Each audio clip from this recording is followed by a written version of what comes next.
नमस्कार, आप देख रहे हैं टीन लाइव और मैं हूं फ़हीम। इस वक्त आज मुहर्रम और हराम का महीना चल रहा है। आज 5 मुहर्रम है।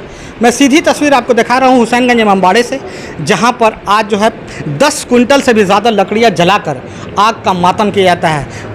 उस जो है आप तो देख रहे थे कि उसकी तपिश कितना दाह मार रहा था कि वहां से 10 फीट दूर पर भी हम खड़े थे तो मुझसे मतलब कि बर्दाश्त नहीं हो रहा था। और उस आग पर कैसे बूढ़े बच्चे जवान सब चलते हैं। मैं मौलाना से बात करूँगा कि आप बताएँगे जैसा मौलाना साहब कि आज 5 मुहर्रम है और जिस तरह से लकड़ियाँ जल रही है और उसको अंगारा बनाया जाएगा और बच्चे लोग और बूढ़े जवान सब उस पर चलते हैं। क्या बताएं कि मतलब कि किस चीज़ की याद में ये आग का मातम मनाया जाता है? बिस्मिल्लाहिर्रहमानिर्रहीम। हम आपके थ्रू पूरी दुनिया और पूरे हिंदुस्तान के लोगों को और आपके इस चैनल को देखने वालों को बताना चाह रहे हैं कि ये जो आग का मातम है हमारे यहाँ, ये करबला में इमाम हुसैन अलैहिस्सलाम के जो ख़ैमे जलाए गए थे यजीदी और यजीद के फ़ौज वालों की तरफ से, उसकी याद में है। और इस आग पर हमारी कौम का बच्चा बूढ़ा जवान सब चल कर के बताते हैं कि जुल्म को मिटा और एक प्लेटफॉर्म पर हैं। और ये 2 पैगाम है। पहला तो ये कि उस याद में इमाम हुसैन इस्लाम के जो घर जलाए गए तो उसकी याद में है। दूसरी ये कि हम जुल्म की चिंगारी और जुल्म की आग को भी अपने पाँव से जब चाहेंगे इसी अज़्म व इस्तिक़लाल और इसी हिम्मत से ठंडे कर देंगे। और क्या आदेश देना चाहेंगे कि मतलब कि इसी तरह के इमाम हुसैन ने जो अपनी कुर्बानी दी है और जिस तरह से नाना के दीन को बचाया है, तो आप हिंदुस्तान वासियों को अमन और चैन के क्या संदेश देना चाहेंगे? देखिए, ये पूरी जो करबला है वो इसीलिए ही वजूद में आई कि ताकि इंसानियत और मानवता उसका तहफ़्फ़ुज़ हो सके, उसका बचाव किया जा सके।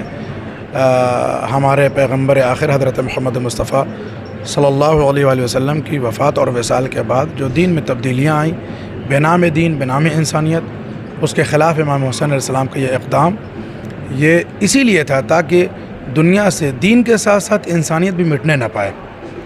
दीन आप कोई भी मानते हो, शरीयत किसी की भी मानते हो, क़ानून कोई भी आप मानते हो, लेकिन इंसानियत हमेशा हर दीन में, हर मज़हब में, हर कौम में थी, है और रहनी चाहिए। करबला इसी तरफ जो है वो हम सबको ये सिखाती और समझाती है और तवज्जो दिलाती है कि आप किसी भी कौम के हों, किसी भी मज़हब के हों, किसी भी दीन के मानने वाले हों, मगर इंसानियत अपने हाथ से न जाने दी। यही वजह है कि करबला में इमाम हुसैन अलैहिस्सलाम के लिए बहुत सारे लोग ऐसे भी आए कि जो मुसलमान नहीं थे, उनकी मदद के लिए आए। जैसे वहब कलबी का नाम है जो ईसाई थे।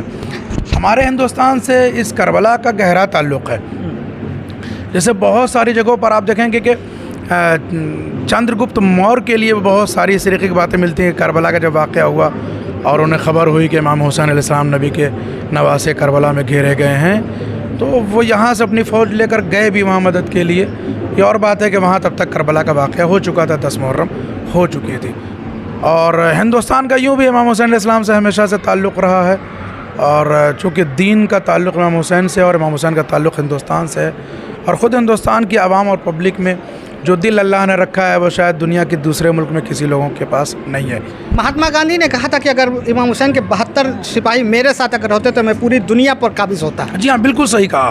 जो महात्मा गांधी ने ये बात कही बिल्कुल सही कही, इसलिए कि इमाम हुसैन के पास देखने में सिर्फ 71 ही लोग थे, इमाम हुसैन को लेकर के 72, लेकिन वो 71 लोग इतने मजबूत थे कि 3 दिन की भूख और प्यास और जुल्म और तशद्दुद, तलवारों तीरों के जो वो ज़ख्म, इन सब के बावजूद वो अपने रास्ते से हटे नहीं, अपने मिशन से वो हटे नहीं, और जिस काम के लिए वो आए तो वो काम पूरा करके ही गए वो।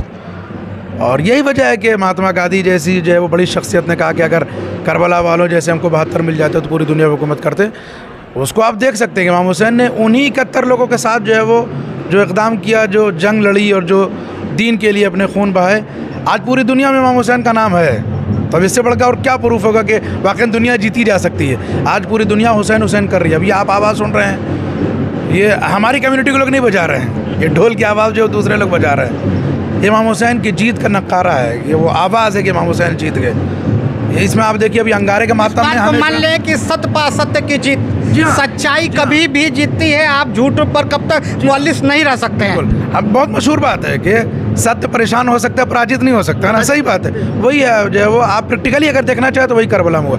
अभी आज देखिए आप अंगारे का मातम है या आग का मातम है, हमसे ज़्यादा दूसरे लोग देखने आए हैं, समझने आए हैं, अपनी हाजतें अपनी मुरादें मांगने आए हैं, अपनी दुआएं मांगते हैं, पूरी होती फिर आते हैं। ये बार बार हर साल आना सबका, ये इस बात के लिए काफ़ी है समझने के लिए कि इनकी पूरी होती तो फिर आते हैं बेचारे। मन्नत पूरी होती है, जब भी मन्नतें पूरी होती हैं, आ रहे हैं, मांग रहे हैं, पूरी हो रही है। हमसे ज़्यादा ही हैं, और हम तो शायद दिन भर थके हुए हैं, बाद में चले भी जाएँ जल्दी, मगर ये लोग आखिर तक रहने वाले हैं। तो आप देख रहे थे कि ये थे मौलाना साहब जिन्होंने बताया कि 71 सिपाही और इमाम हुसैन को लेके 72, आप जो है वो कैसे सत्य पर असत्य की जीत की असत्य पर सत्य की जीत की सच्चाई सर चढ़ के बोलती है। आज इमाम हुसैन का पूरी दुनिया में डंका बज रहा है कि मैं जो है बुराइयों पर जीत हासिल करके नाना के दीन को बचाया और असत्य पर सत्य की जीत दिलाई। उसी का आदर्श लेकर आज जो है बहुत से इस पूरे इलाके में, मैं मानता हूँ, मेरा मानना है ये कि पूरे सिवान ज़िला की पब्लिक, क्या हिंदू, क्या मुस्लिम, क्या सिख, क्या ईसाई, ये सारे लोग एक जो है उनके दिल में एक चीज़ की कामना रहती है कि मैं वहाँ जाऊँगा और जो भी मन्नत इमाम हुसैन के नाम से मांगूँगा वो मेरी पूरी हो जानी है। और अल्हम्दुलिल्लाह ये सारी बातें पूरी होती है और हर साल लोग वापस उसके लिए आते हैं और आकर जो है दूसरों को लाते हैं, एक दिन से दिन को दूसरों को जोड़ते हैं। यही काम इमाम हुसैन ने किया था और आज वही काम उनकी कौम कर रही है कि हम लोग जो है कभी भी सच्चाई के साथ रहते हैं, हम असत्य के साथ नहीं जाते हैं, झूठ हमारे साथ नहीं है। जब भी रहेंगे हम इमाम हुसैन की कॉल पर रहेंगे और एक प्लेटफॉर्म पर हैं। और ये दो पैगाम है। पहला तो ये कि उस याद में इमाम हुसैन इस्लाम के जो घर जलाए गए तो उसकी याद में है। दूसरी ये कि हम जुल्म की चिंगारी और जुल्म की आग को भी अपने पाँव से जब चाहेंगे इसी अज़्म व इस्तिक़लाल और इसी हिम्मत से ठंडे कर देंगे। और क्या आदेश देना चाहेंगे कि मतलब कि इसी तरह के इमाम हुसैन ने जो अपनी कुर्बानी दी है और जिस तरह से नाना के दीन को बचाया है, तो आप हिंदुस्तान वासियों को अमन और चैन के क्या संदेश देना चाहिए?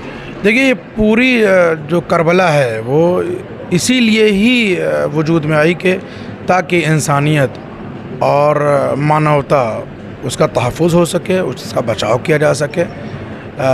हमारे पैगम्बर आखिर हज़रत मोहम्मद मुस्तफ़ा सल्लल्लाहु अलैहि वसल्लम की वफ़ात और विसाल के बाद जो दीन में तब्दीलियाँ आईं बेनाम दीन बेनाम इंसानियत, उसके ख़िलाफ़ इमाम हुसैन अलैहिस्सलाम का ये इक़दाम ये इसीलिए था ताकि दुनिया से दीन के साथ साथ इंसानियत भी मिटने ना पाए।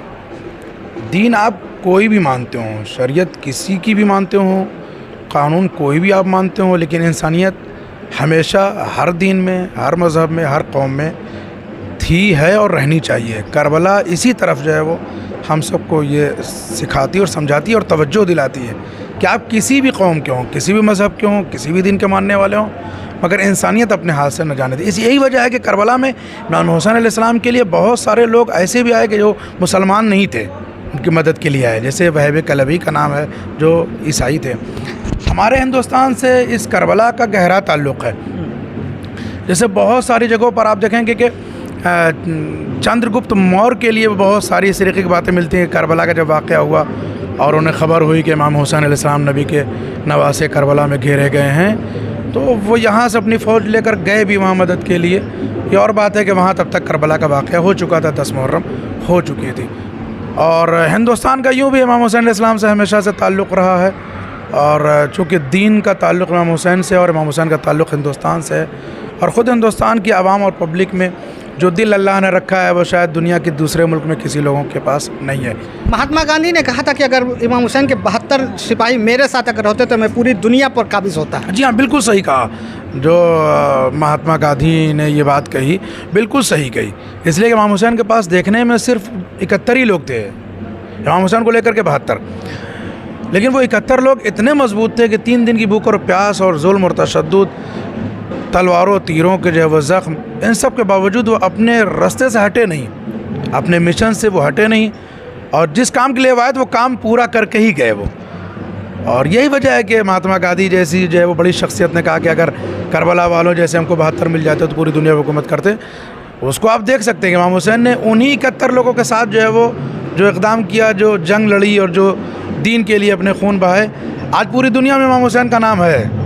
तब इससे बढ़कर और क्या प्रूफ होगा कि वाकई दुनिया जीती जा सकती है। आज पूरी दुनिया हुसैन हुसैन कर रही है। अभी आप आवाज़ सुन रहे हैं, ये हमारी कम्युनिटी के लोग नहीं बजा रहे हैं, ये ढोल की आवाज़ जो दूसरे लोग बजा रहे हैं, इमाम हुसैन की जीत का नक्कारा है, ये वो आवाज़ है कि इमाम हुसैन जीत गए। इसमें आप देखिए अभी अंगारे के मातम में बात को मान ले कि सत्य पर असत्य की जीत, जी हाँ, सच्चाई जी हाँ। कभी भी जीतती है। आप झूठ पर कब तक मुअल्लिस नहीं रह सकते हैं। बिल्कुल। अब बहुत मशहूर बात है कि सत्य परेशान हो सकता है, पराजित नहीं हो सकता है ना, सही बात है। वही है जो है वो आप प्रैक्टिकली अगर देखना चाहे तो वही करबला में हुआ। अभी आज देखिए आप अंगारे का मातम है या आग का मातम है, हमसे ज़्यादा दूसरे लोग देखने आए हैं, समझने आए हैं, अपनी हाजतें अपनी मुरादें मांगने आए हैं, अपनी दुआएं मांगते हैं, पूरी होती फिर आते हैं। ये बार बार हर साल आना सबका, ये इस बात के लिए काफ़ी है समझने के लिए कि इनकी पूरी होती तो फिर आते हैं बेचारे। मन्नत पूरी होती है, जब मन्नतें भी पूरी होती हैं, आ रहे हैं, मांग रहे हैं, पूरी हो रही है, हमसे ज़्यादा ही हैं। और हम तो शायद दिन भर थके हुए हैं, बाद में चले भी जाएं जल्दी, मगर ये लोग आखिर तक रहने वाले हैं। तो आप देख रहे थे कि ये थे मौलाना साहब जिन्होंने बताया कि 71 सिपाही और इमाम हुसैन को लेके 72, आप जो है वो कैसे सत्य पर असत्य की जीत की, असत्य पर सत्य की जीत की, सच्चाई सर चढ़ के बोलती है। आज इमाम हुसैन का पूरी दुनिया में डंका बज रहा है कि मैं जो है बुराइयों पर जीत हासिल करके नाना के दीन को बचाया और असत्य पर सत्य की जीत दिलाई। उसी का आदर्श लेकर आज जो है बहुत से इस पूरे इलाके में, मैं मानता हूँ, मेरा मानना है ये कि पूरे सिवान ज़िला की पब्लिक, क्या हिंदू, क्या मुस्लिम, क्या सिख, क्या ईसाई, ये सारे लोग एक जो है उनके दिल में एक चीज़ की कामना रहती है कि मैं वहाँ जाऊँगा और जो भी मन्नत इमाम हुसैन के नाम से मांगूँगा वो मेरी पूरी हो जानी है। और अल्हम्दुलिल्लाह ये सारी बातें पूरी होती है और हर साल लोग वापस उसके लिए आते हैं और आकर जो है दूसरों को लाते हैं, एक दिन से दिन को दूसरों को जोड़ते हैं। यही काम इमाम हुसैन ने किया था और आज वही काम उनकी कौम कर रही है कि हम लोग जो है कभी भी सच्चाई के साथ रहते हैं, हम असत्य के साथ नहीं जाते हैं, झूठ हमारे साथ नहीं है। जब भी रहेंगे हम इमाम हुसैन की कॉल पर रहेंगे।